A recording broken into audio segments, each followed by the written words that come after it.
So hello friends, I hope आप सब अच्छे होंगे, हैप्पी होंगे, हेल्दी होंगे और वेलकम टू माय चैनल।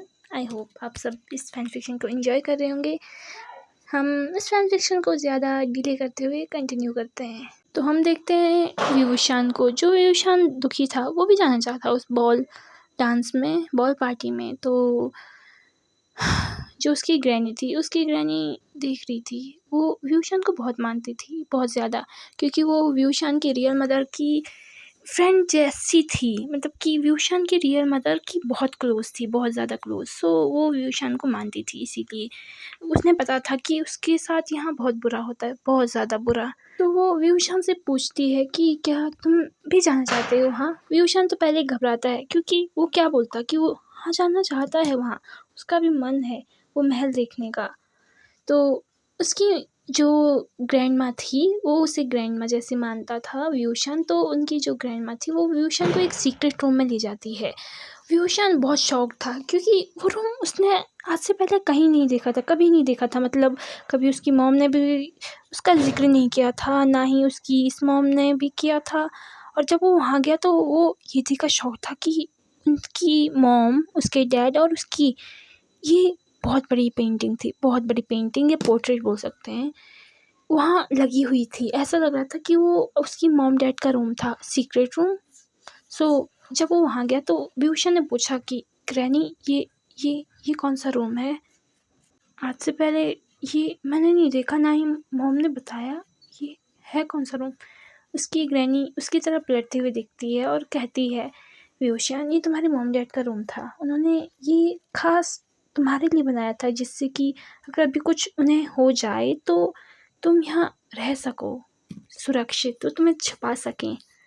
पर शायद तुम्हारी मॉम चली गई और तुम्हारे डैड ने दूसरी शादी कर ली, तो तुम्हारे डैड ने भी शायद तुम्हारी मॉम को, जो ये वाली मॉम है, उन्हें बताया नहीं। तो ये रूम ऐसा ही रहा और ना ही मैंने कभी बताने की कोशिश की, क्योंकि तुम्हारी मॉम नहीं चाहती थी कि इस रूम के बारे में किसी को पता चले तुम्हारे अलावा। पर शायद आज टाइम आ गया है कि तुम्हें भी पता चल जाए, ये रूम तुम्हारी मॉम डैड का था। विभूषण जैसे विभूषण देख रहा था, सब चीज़ों को देख रहा था, कितनी सारी पिक्चर थी वहाँ की, सारी मेमोरीज कैप्चर होकर वहाँ उन पिक्चरों में लगी हुई थी। विभूषण बहुत आँखों में आंसू लेकर उसकी आंखें नम हो चुकी थी। विभूषण उन पिक्चरों को देख ही रहा था। ग्रैंड माँ वहाँ से गई और एक कबर्ड से उसके लिए क्लोथ निकाले। मतलब वो क्लोथ इतने अच्छे थे, इतने शाइनी थे। वो ऊपर से बैकलेस कोट था और नीचे से ब्लैक जीन्स लाइक पैंट थी, बहुत ज़्यादा चमकीली टाइप, स्पार्कल चमक रही थी वो। उसमें एक ब्रॉच लगा हुआ था जो कि उसे बहुत ज़्यादा निखार रहा था, एक अलग सी चमक दे रहा था। उसमें जो बैकलेस जो जगह थी वहाँ पर चेनें लगी हुई थी। और जब विभूषण ने उस कोट की तरफ, उस आउटफिट की तरफ देखा तो विभूषण भी एकदम शॉक रहेगा, क्योंकि वो सच में बहुत अलग था, बहुत अलग। शायद किसी के पास होगा इस पूरी जगह ये वाला पीस। वो तो ऐसा देखकर ही लग रहा था, पता नहीं कितना लग्जीरियस है, मतलब कि पूरी दुनिया में एक ही पीस होगा। जब उसकी ग्रैंडमा उस कपड़ों को, मतलब कि उस कपड़े के सेट को विभूषण के पास लाई, तो उन्होंने विभूषण को उसे दिखाते हुए कहा, विभूषण बेटा तुम इसे पहनोगे, ये तुम्हारे डैड ने और तुम्हारी मॉम ने तुम्हारे लिए बनाया था। जब तुम बड़े हो जाओगे तो तुम इसे पहनोगे अपनी शादी में या कभी भी किसी स्पेशल ओकेजन में। ये अभी तक एक लौता सूट है, ये पूरे चाइना में अभी तक किसी के पास नहीं है, किसी की भी नहीं। ये सिर्फ तुम्हारे पास है विभूषण, और मैं चाहती हूँ तुम इसे पहनो और इसे पहन कर जाओ।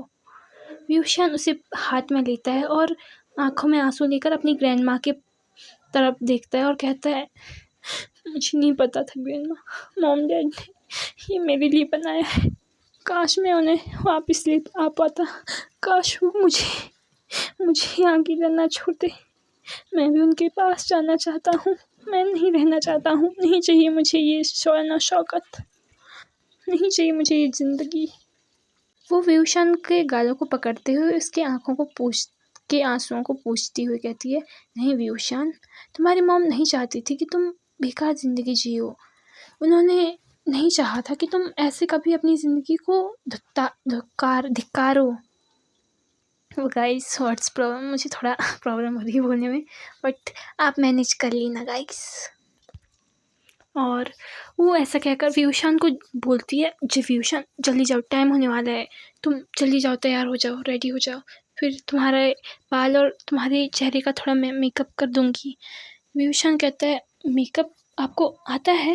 व्यूशन की जन्म ऑफ कोर्स मुझे आता है, तुम्हारी मॉम का मेकअप मैं ही तो करती थी। तुम्हें क्या पता हमारी कितनी अच्छी बॉन्डिंग थी व्यूशन। व्यूशन ठीक है कहकर अंदर चला जाता है। कुछ टाइम बाद व्यूशन कपड़ों को चेंज कर कर जैसे ही बाहर आता है, उसकी ग्रैंडमा तो उसे देखकर एकदम आंखें उनकी चमक जाती है, जैसा उन्होंने सोचा था। व्यूशन सच में बहुत खूबसूरत है, बहुत ज़्यादा, हद से ज़्यादा। इस कोट ने तो शायद उसकी इस खूबसूरती पर 4 चाँद लगा दिए थे। उसकी मॉम ने सही कहा था। तो कुछ फ्लैशबैक में दिखाते हैं कि उसकी मॉम ने क्या कहा था। जब वो कोट बना था तो उसकी मॉम ने कहा था, मुझे पता है कि जब व्यूशन ये पहनेगा तो वो 4 चाँद लगा देगा, कोई उससे नज़रें नहीं हटा पाएगा। बैक टू द प्रेजेंट वही हो रहा था। व्यूशन बहुत एलिगेंट लुक के साथ बाहर आया था, बहुत ज़्यादा, बहुत ब्यूटीफुल लग रहा था, बहुत ब्यूटीफुल। उसकी ब्यूटी को तो वो ब्रोच और वो बैकलेस में लटकी हुई चैनें, वो तो कुछ ज़्यादा ही निखार रही थी। व्यूशन को थोड़ा अजीब तो लग रहा था, पर फिर भी वो कंफर्टेबल फील कर रहा था, बहुत ज़्यादा सुंदर। वो ग्रैंडमा व्यूशन को पकड़ती हैं और उसको बोलती हैं, नज़र ना लगे मेरी प्यारे से बेटे को, इधर आओ, इधर आ जाओ, बैठ जाओ, बैठ जाओ। वो शीशे के सामने व्यूशन को बिठाती हैं और उसके बालों को बोलती हैं, कैसा करें? हाँ ठीक है। वो व्यूशन की बीच की मांग निकाल लेती हैं और बाल को इधर उधर कर देती हैं और फिर बोलती हैं, हाँ ये परफेक्ट है, ये अच्छा लग रहा है तुम पे। और लग भी वही रहा था, व्यूशन बहुत ब्यूटीफुल लग रहा था।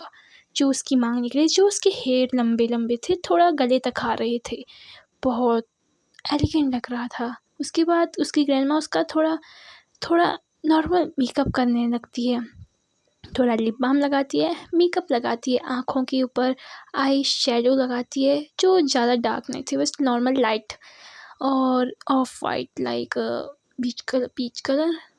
सो ऐसा कुछ लगाती है आँखों के ऊपर, लिप बाम लगाती है जिससे उसके लिप शाइन करें, और थोड़ा ग्लिटर लगाती हैं ऐसे। तो कुछ टाइम बाद व्यूशन एकदम पूरा रेडी हो जाता है, पूरा का पूरा। व्यूशन खुद जब वो खुद मिरर में देखता है, खुद भी शॉक था, वो खुद पहचान नहीं पा रहा था। वो ग्रैंडमा को कहता है, ग्रैंडमा ये कौन है, ये कौन है? वो ग्रैंडमा मुस्कुराते हुए कहती है, ये तुम ही हो व्यूशन, देखो तुम कितने अच्छे लग रहे हो, कितने प्यारे लग रहे हो, बिल्कुल अपनी मॉम डैड की तरह। वो भी ऐसे ही थे, बहुत ज़्यादा। और जी तुम्हारा मूल है, वो तो कुछ ज़्यादा ही तुम्हारी ब्यूटी को और निखार रहा है। व्यूशन भी देख रहा था, हाँ ये बात सच थी, वो बचपन से ही खूबसूरत था, बस उसने कभी अपनी खूबसूरती को बाहर नहीं दिखाया, नहीं चाहता था कि कोई उसकी खूबसूरती को देखे। वो एक सांस भरता है, थैंक यू ग्रैंडमा, आपकी इस हेल्प के लिए, पर मैं जा कैसे पाऊँगा, कैसे जाऊँगा मैं? ग्रैंडमा कहती है, कोई बात नहीं, तुम टेंशन क्यों ले रहे हो, मैं भेजूँगी ना, इतना मैंने कर दिया तो और भी मैं करूँगी, चलो चलो। और ग्रैंडमा उसे बैक डोर से ले जाती है। बैक डोर में एक कार थी, एक गार्ड था, जो मतलब एक कार थी और एक कार चलाने वाला था। तो ग्रैंडमा उसे अंदर भेजती है और कार वाले को कहती है, इसे इस टाइम पर लेकर जाना और इस टाइम तक लेकर जल्दी आ जाना।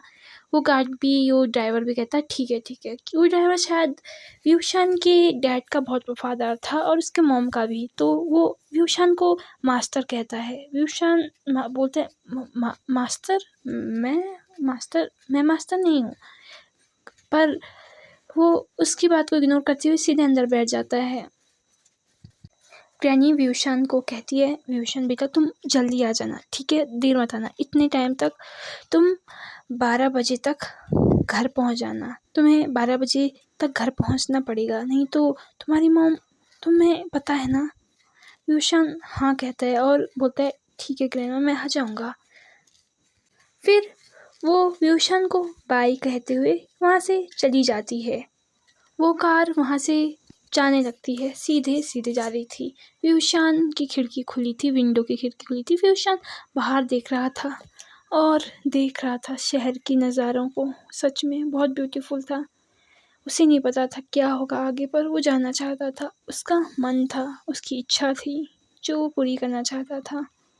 वो कार जा ही रही थी। कुछ ही टाइम बाद वो कार एक बड़े से, बहुत ज़्यादा बड़े तक, मतलब बोल सकते हैं इतना बड़ा कैसल कि शायद व्यूशन की आंखें चौंक चुकी थी उस कैसल को देखकर।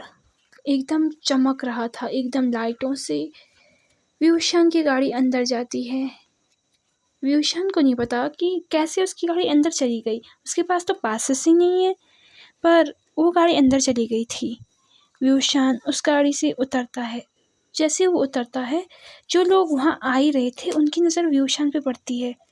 वो देखते हैं, ओह माय गॉड, ये कितना ब्यूटीफुल है, कितना सुंदर है। देखो तो सही इसके कपड़े देखो, शायद कहीं का राजकुमार होगा पक्का। हाँ हाँ, देखो तो सही, नहीं तो ऐसे कपड़े तो अभी तक किसी के पास नहीं, किसी ने पहने ही नहीं। कौन होगा ये, कौन होगा? ऐसी गॉसिप चल रही थी। व्यूशन के कानों में भी बातें पहुंच रही थी, पर व्यूशन एक सांस भरता है, छोड़ो इन बातों को। वो सीधे आगे जाने लगता है। सो आई होप गाइज आपको ये फैन फिक्शन अच्छा लगे तो लाइक कीजिए, कमेंट कीजिए, सब्सक्राइब कीजिएगा। मैं इसका नेक्स्ट पार्ट कल पक्का लेकर आ जाऊँगी, पक्का पक्का पक्का, ठीक है। तो ज़्यादा टेंशन मत कीजिएगा, कभी कभार थोड़ा काम लोड हो जाता है, काम का प्रेशर आ जाता है, और ज़िंदगी में भी बहुत सारी प्रॉब्लमें चलने लगती है जिससे हम भी खुद वो नहीं कर पाते हैं। सो आई होप